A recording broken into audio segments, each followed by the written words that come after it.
Mi abuelo es español, mi abuela es francesa y yo vivo en Portugal.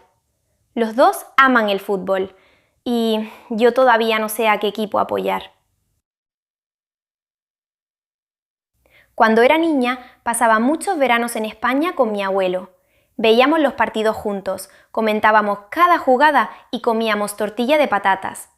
Él me enseñaba palabras de fútbol en español y siempre gritaba antes de que llegara el gol.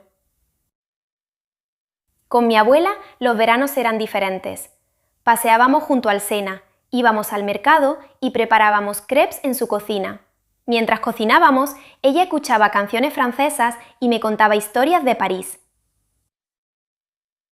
Hasta ahora, con mi abuelo he visto muchísimos partidos.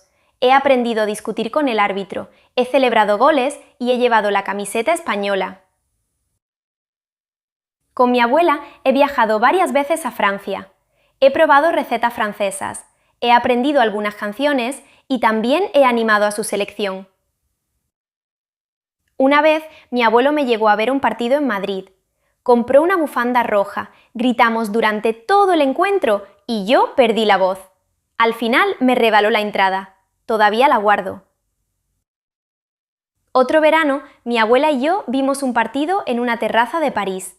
Francia marcó un gol. Mi abuela saltó de la silla, tiró su vino café y empezó a abrazar a todo el mundo. Nos reímos toda la tarde. El día del partido me sentaré entre los dos. Miraré la bandera española y después miraré la francesa. Escucharé los dos himnos. Tal vez llevaré una bufanda de cada país. Pero cuando empiece el partido tendré que decidir. ¿Qué creen que haré? ¿Celebraré los goles de España? ¿Animaré a Francia? ¿A cuál le iré?